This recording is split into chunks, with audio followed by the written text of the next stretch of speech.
Welcome. You are in the lab room. I'm your host, Lou. Thank you for joining me. Week number 16. Nothing like a little bit of boys and skins. Cowboys versus Indians. Doesn't get much better than this. And me being a devout Washington Redskins fan, I don't have much left in my season. My season, essentially, for all intents and purposes, is done. I don't have anything left to cheer about. I've got one last thing left that I can root for, and that's a win over the Cowboys. This is my Super Bowl. I don't have anything left. This is all I have left in my name. A Week 16 home matchup against the Dallas Cowboys. I can ruin their season, or should I say, we could ruin their season, and nothing would make us happier. That's it. That's all we have left to cheer. Misery loves company. Why not drag the Cowboys down with us?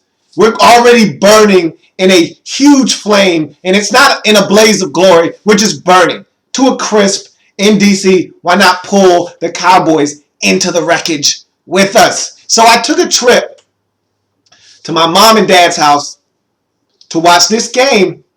And if you know me, if you've been watching, you've been following me, the Redskins report, been watching me, you know that I am a Redskins fan. And I grew up in a house full of Dallas Cowboy fans. Dad's a Cowboys fan. Sister's a Cowboys fan. So I traveled into Cowboys territory. Didn't have a problem doing it.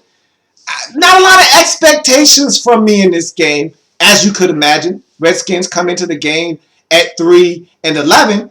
Not a lot of optimism, but I felt like with the way the Cowboys defense had been playing of late, and with Kirk Cousins under the center, maybe, just maybe, we'd have a shot.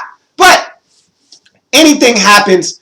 You know, anything goes in this rivalry. It's NFC East family business. What happens in the family stays in the family. And if these two family members say they ain't did it, then they ain't did it. But if they did, well, that's family business. So, Cowboys, Redskins, let's break it down. Normally, I would break this down in the Redskins report, but I just saw fit to break this down here in the regular show format in the lab room, and let's get to it. So normally I would have a board full of notes, and I'd be breaking down every single detail of this game in tedious form and fashion. Not going to do that here. Just going to spit it off the top of the noggin.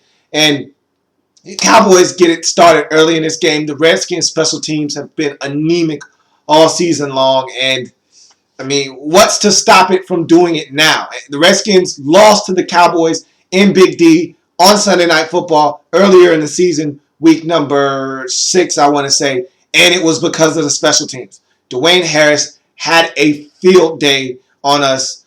I think he had over 200 yards total, special team yardage, kickoff, punt, the whole 9 yards. Ran a kickoff back, I want to say, down to like the 4-yard line, ran a punt back for a touchdown. I mean, he tore us to shreds in that game, and he was the reason we lost that game. Single-handedly, he beat us. No Dwayne Harris this game, so you're thinking, okay, we'll catch a break. First punt of the game, Redskins got the ball first, won the toss, elected to receive, went 3 and out. Punt the ball to newly acquired Spurlock. Remember him from his Tampa Bay Buccaneers days. Really wasn't afraid of him then. Definitely not afraid of him now. Yeah, kick him in the football, see what he does. Maybe he'll fumble for us. Well, he breaks a tackle, gets down the sidelines, weaves in and out of traffic. Next thing you know, I'm hoping he doesn't get into the end zone. Roy Halou Jr. pushes him out at the 4. Cowboys are in business. Are you kidding me? Special teams? Really? Again? Yeah, it's been that type of season for a 3-11 Washington Redskins team. What do you expect? So, Cowboys 2 plays later, handed off to DeMarco Murray. He does the rest, gets into the end zone. Cowboys lead 7-0. If you're a Redskins fan, that's exactly the start you do not want to get off to. If you're a Cowboys fan, that's exactly the blueprint, that's exactly the blueprint for beating us in this game. Dominating us on special teams, turning whatever opportunities you get into touchdowns, and making a team like the Redskins who struggle to score points have to catch up to you. So if you're the Cowboys, great start, and that's the blueprint to beating us in this game. Get off to a quick start, dominate on special teams, turn it into a touchdown. 7-0 Cowboys early in this game. So I'm not panicking at this point. It's what I've come to expect. I'm not a defeated man quite yet, but at this point, I'm just like, hey, what happens, happens. But I still had confidence that this Cowboys defense that was battered and bruised was going to give us opportunities to win this football game. And sure enough, Redskins take the football down the field, and they get close, but in typical Redskins fashion, have to settle for a field goal. Field goals, you know the mantra, field goals don't win games. Touchdowns do. Kicking field goals, not going to get it done, but I just want to stay close at this point. So I'll take the field goal. It's 7-3. Cowboys still lead. We get the football back later on in the game. Drive down the field. This time we get all the way to the 2-yard line. 3rd and goal from the 2. Then in typical 3-11 2013 Washington Redskins fashion, Redskins form self-destruct at the 2-yard line. They get a false start penalty from Santana Moss. Kirk Cousins barking out orders. He gets under center, then quickly backs out. Santana sees that as him backing out of center. He takes off running. False start. 3rd and goal from the 7 now. We go in motion. We send our tight end, the lumberjack, Logan Paulson, in motion. He's supposed to make sure that as he stands up, before he goes into motion, he tells Pierre Garçon, or the receiver out wide, in this case it is Pierre Garçon, to come up on the line of scrimmage to cover up the tackle so that he can move into motion. Well, he doesn't do that. He stands up. He moves into motion. Pierre Garçon says, oh yeah, I'm supposed to step onto the line and cover up the tackle. Well, he steps up while he's in motion. You can't have 2 guys moving at the same time on offense without both of them resetting for at least a second. Logan Paulson gets down the line, doesn't reset for a second. So it's an illegal shift. 2 guys can't be moving at the same time. So even though we complete a pass to Pierre Garçon that could potentially be a touchdown, even if it's not, he's down to the goal line. You got to think about going for it at that point. And a quarterback sneak, a handoff to Darrell Young, a handoff to Alfred Morris probably gets us in from that point. Instead, it's a penalty. You move it back to the 12. It's 3rd and goal now. What used to be 3rd and goal from the 2, what used to be 3rd and goal from the 7, is now 3rd and goal from the 12. We complete a meaningless 8-yard pass to Santana Moss. Got to settle for a field goal, a 22-yard field goal. It's 7-6. That's what bad teams do. That's the definition of bad football by a bad football team in a bad, bad season. And that's the type of year it's been for the Redskins. So it's 7-6. Cowboys take the football. They march down the field. They get into the end zone. And at this point, the Redskins are now in the danger zone as Tony Romo takes his team down the field and they get into the end zone. Beautiful drive by the Cowboys. They mixed in a run. They were killing us on the ground. In this game, DeMarco Murray was gashing us. He was averaging at one point 7 yards per pop on the ground. And in typical Cowboys fashion, they went away from the run in the second half. I'll talk about that a little bit later on. But they put together a beautiful mix of run. DeMarco Murray. And we had the Cowboys trapped in bad field position all first half. DeMarco Murray gets out of that field position by popping off a long run down the sidelines. Gives the Cowboys some great field position. Romo takes over, does the rest. They get into the end zone. Do the Cowboys. It's 14-6. So Cowboys are dominating the game right now. Even though yardage-wise, they're not killing us, and the Redskins haven't self-destructed all that much. Special teams had a blunder, and they had the meltdown down at the goal line, at the 2-yard line, and had to settle for a field goal. They've played relatively solid football. Romo hasn't shredded them yet. The run game is something to be concerned about. It's a cause for concern, as Murray has about 11 carries for about 79 yards, so that's a 7 per pop average. He's really giving it to us right now. But other than that, got to feel good about what the Redskins have been able to do in this football game. But again, Cowboys have gotten down into the red zone twice and have 2 touchdowns to show for it. Meanwhile, Redskins have gotten into the red zone twice. They have 2 field goals. You know the motto. You know the mantra. Field goals don't win games. Touchdowns do. So Cowboys up 14-6 in this ball game. Now, Redskins have a chance to drive down right before the half and get something. Whether it's a field goal or a touchdown remains to be seen. But something to kind of give them some confidence and some momentum into the half coming out of the half. If they get a field goal, they'll trim the lead to 14-9 going into the half, and again, give themselves a little bit of confidence. But if they get a touchdown, cut this lead to 1, and the Cowboys only go into the half with a 14-13 lead, you got to feel confident about your chances in the second half. So the Redskins make a march. They get down the field. Alfred Morris is running the football effectively. Kirk Cousins really fine it. And it was funny. My dad, again, I'm watching the football game with my dad and my sister, 2 Cowboys fans. Dad is saying, hey, Pierre Garçon is the only guy they've got. Stop him. Stop him. Make somebody else beat us. And damn it, they couldn't do it. Pierre Garçon was open on just about every play. And when he wasn't, Kirk Cousins was throwing him the football anyway, and the Cowboys couldn't do anything about it. So they marched down the field on the back of Alfred Morris and Pierre Garçon. They get a wide open Santana Moss, and looking at the play, it's hard to not envision him scoring if that's a pass that's on the money. Hard to not see Santana Moss not getting in the end zone. It's hard to envision that he was so wide open and Cowboy defenders were coming from wide angles that he couldn't have beat them to the spot to which he could have dove into the end zone. I just find it hard to believe that he doesn't score on that play if he catches that cleanly. But of course, I told my dad, you're going to get at least 2, maybe 3 opportunities to pick Kirk Cousins off. If you guys can catch, you'll get at least 2 or 3 interceptions in this game. Definitely 1 for sure, because he's going to be off the target, off the mark, at least 2 or 3 times, and you're going to have a chance to make a play. Well, he was off on this particular play. Santana Moss on a double move, out then back in, leaves the defender in his wake, wide open over the middle of the field. Kirk Cousins throws the football behind him. Now, I argued with my father on this one that, hey, he's a professional wide receiver. He'll tell you, I got 2 hands on the ball. I should have caught that. Now, granted, that ball was grossly and negligently behind him, okay? So I'm not arguing that it wasn't a bad throw. It was a terrible throw. But Santana Moss will tell you and be the first to tell you that, hey, I could have come up with that football. But it skips off his hands right into the waiting arms of Jeff Heath, the rookie safety for the Cowboys, who opportunistically picks it off, ends the Redskins' threat right before the half. Cowboys take knees. We go to the half. It's 14-6. Redskins lose a golden opportunity to put points on the board. They were already in field goal range.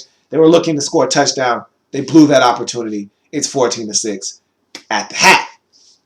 So we come out of the halftime break, and I tell my sister and my dad, if you guys want to run away with this game, it's there for the taking. You get the ball after the half. You go down, you get a touchdown. This game is over right now. You want it? Take it. But if you want it, you're going to have to go score a touchdown after half. If you don't, then you'll leave the door open for us, and we'll score something, whether it's a field goal or a touchdown. We'll get back into this game. Well, sure enough, opening possession for the Cowboys, they decide they want to throw the football to Tyler Klutz. And I said, great, Tyler Klutz is a klutz. And he gets cut on the play. Ball comes out. Redskins recover as they make the big stick. Ball comes out. And Josh Wilson comes up with the football at the bottom of the scrum. Redskins take over in prime field position. And this time, they do not settle for a field goal. Instead, they punch this football into the end zone. It's 14-13. We're back in this ball game. We got a ball game, folks. And I was telling my sister, it's all I could ask for. I just want to be in this game at the end with a chance to win. If we don't win it, I'll be a little disappointed, but I don't want to get blown out. I'm tired of losing games where we're not close and not having a chance. This is the Cowboys. This is the Redskins. I want this one bad.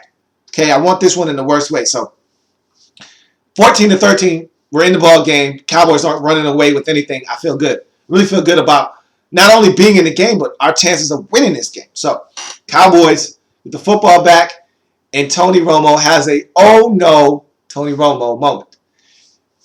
And look, this wasn't totally his fault, but again, this was a bad throw, bad read, and Des Bryant, kind of makes matters worse and exacerbates the bad decision and throw, because this throw should have been squarely on the outside shoulder on the comeback to Des Bryant. It was inside. Des Bryant slips. Ball comes straight to D'Angelo Hall, who picks it off, gets it deep into Redskins territory. Redskins cash in with a Alfred Morris 1-yard touchdown run.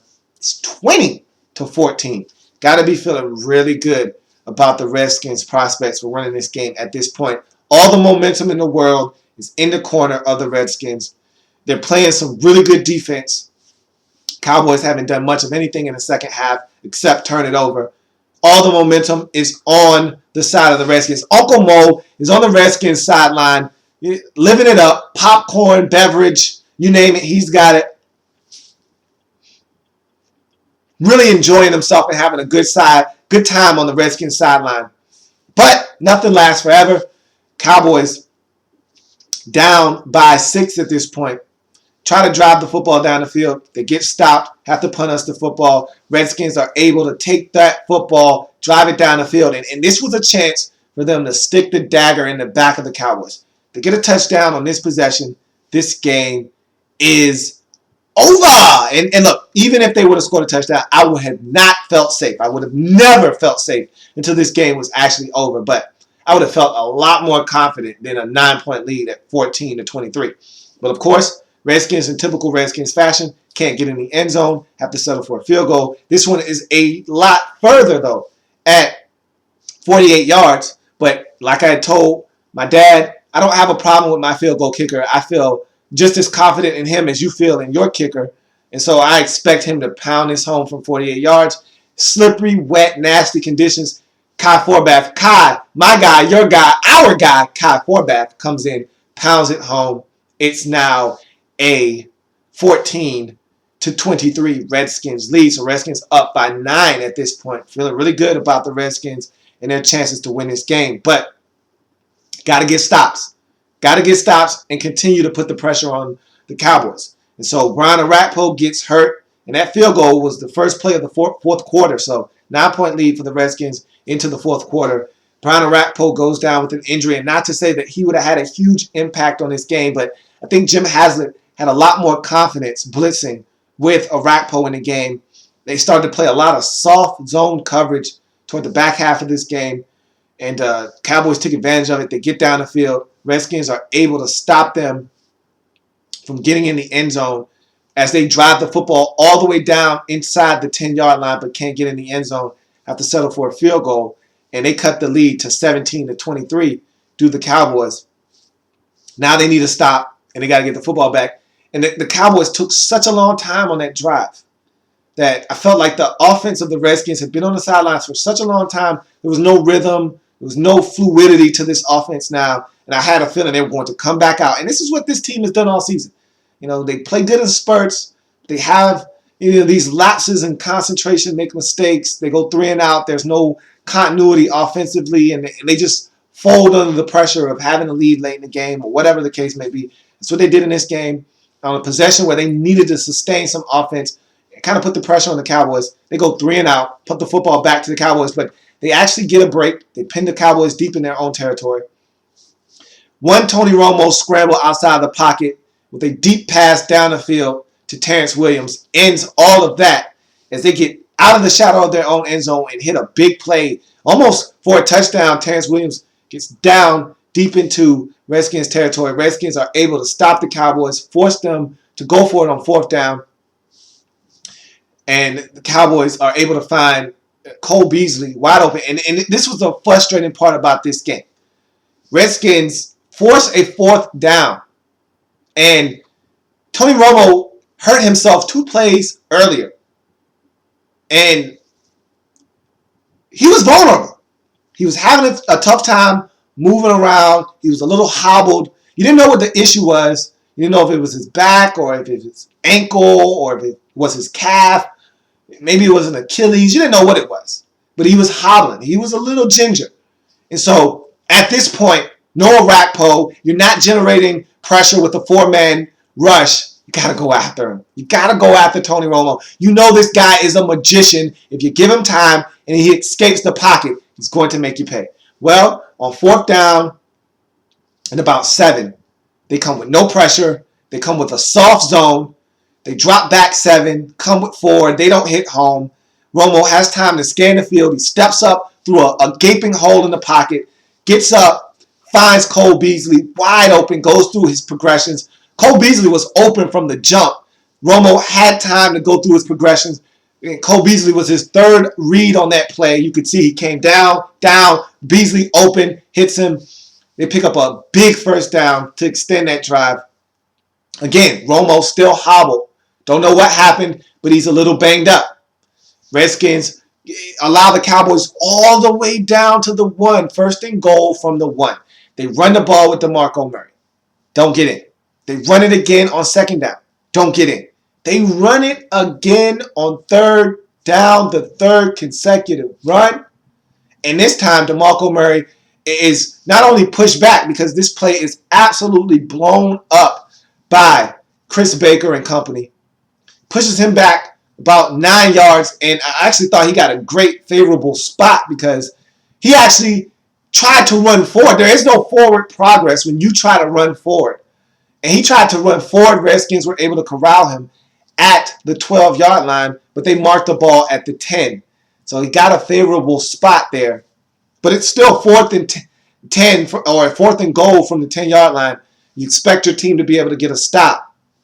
Now, I told my sister and my dad that, and I'm a defeated man at this point. Like I said, as a Redskins fan, I've been trained to think the worst, hope for the best. So at every single turn, I'm expecting something bad to happen. So even when we were up 14-23, I told my dad and my sister, you guys are going to win this game, 24-23. We're done scoring for the day. Now, in my head, I was hoping that I was wrong. But in my mind, I had already kind of been wrestling back and forth with the fact that we're not going to win this game. So I had outwardly already said how I felt. I told my sister, told my dad, you're going to win this game. My dad, he's a non-believer. He doesn't believe in Romo. He doesn't believe that they're going to win. He's Mr. Negative, as he should be. He said, oh no, we're going to lose this game. You know, both of us are both saying our teams are going to lose. But I said, hey, I'm the one with the 3-11 team. You're not. And it wouldn't be right if we won this game and stopped you from having a chance to win this division. Because then Romo wouldn't be able to throw that game-sealing, season-clinching pick against the Eagles on Sunday night for the division. So we have to lose. It's in the cards. The football gods are going to make sure we don't win this game. And sure enough, Jim Haslett, in typical Washington Redskins fashion, and this was so frustrating because before the snap, I said, if we play soft zone, you guys are going to score this touchdown. If we come after Romo, he's hobbled. He doesn't want any part of having to scramble or run. If we come after him, we're going to get the stop. We're going to win the game. Sure enough, 4-man rush, soft zone. Romo has all the time in the world, escapes the pocket, buys time, finds DeMarco Murray on the check down. He's able to get in, dive into the end zone. Touchdown. Cowboys tack on the Dan Bailey extra point. It's 24-23. What did I say the score was going to be?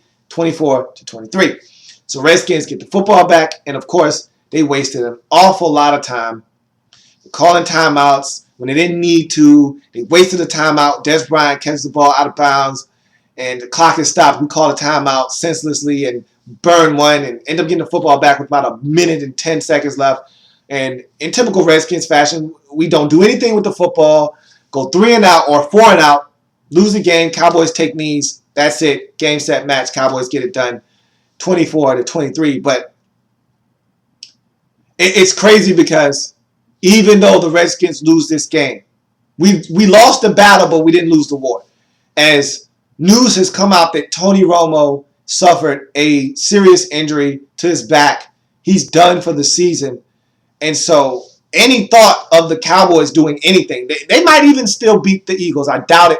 Seriously. It's highly unlikely with the way they play defense and the way the Eagles score points that they're going to stop the Eagles and Kyle Orton is going to be able to come in and lead this team to victory. So their chances of winning this division just shrunk exponentially with the news that Romo is out with an injury that he suffered against the Redskins. So the Redskins, not by winning, but in part still have a huge impact on the Cowboys season. And I can't say that I'm happy about that. I'm happy that we, in some shape or form, were able to impact the Cowboys season negatively, but I'm not ecstatic about Romo getting hurt. I don't want to see anybody get hurt. I don't want to see the Cowboys lose because Romo goes down. That's not the way I operate. I want to see them lose on their own volition because they're not good enough. Not because Tony Romo is out and Cal Orton has to come in and try to take them to a victory in Week 17 at home for the division against the Eagles. That's no fun. That doesn't make the Sunday night game fun.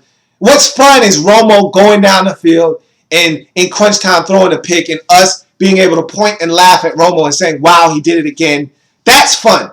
This isn't going to be fun watching the Eagles run up and down the field on this porous Cowboys defense that we've gotten the news that Sean Lee is also out for the rest of the season. So it's not going to be fun watching Nicholas Foles and that Eagles offense rack up yards and points while Cal Orton and that offense struggles to move the ball down the field and score points and keep it competitive. That's not going to be a lot of fun. So while I am happy that the Cowboys are going to struggle and probably not going to be in the postseason, and we had something to do with that, I'm not happy that it happens because Tony Romo is injured. That doesn't make me ecstatic, but again, they may have won the battle, but we won the war. But the Cowboys get it done. They give themselves a chance in Week 17. Again, no Romo in that game means they don't have a chance, I don't think. And so that kind of takes the luster off that Sunday night game. And they flexed it. Had they known that Romo wasn't playing, they wouldn't have flexed this game. They would have left this game right at Fox where it was, and they would have took that Green Bay Chicago game and put that on Sunday night. So there's a lot of losers in this game. Cowboys being one of them, Sunday Night Football, and NBC being one of them, and the Redskins being one of them because they lose the game. But in all, Cowboys get it done 24-23. Redskins drop to 3-12 on the season. This one hurt. This one stung. This one stings on every level imaginable. And again, it shouldn't have stung. It shouldn't have hurt because we stink. We're supposed to lose this game. But in my mind, I still thought, and I was holding out hope that maybe we could come up with a win. Maybe we could win our Super Bowl. Maybe we could do irreparable damage to the Cowboys season on the scoreboard. We ended up doing irreparable damage by hurting Tony Romo, but I was hoping to do it on the scoreboard by actually getting a win. But it is what it is. Cowboys get the win. Huge win in comeback fashion as Romo gets it done 24-23. They go to 8-7 on the season, but it comes at a price. And everybody's got a price. And theirs was Tony Romo injuring his back and now out for the season. So that's going to do it for me here in the Lab Room. I thank you for joining me on the program. If it happens in the National Football League, whether big or small, we cover it all here in the Lab Room. Thank you for joining me. I've got plenty more games to break down in Week 16, the National Football League. So come back and join me as I continue to go down the slate of all the games in Week 16, the National Football League.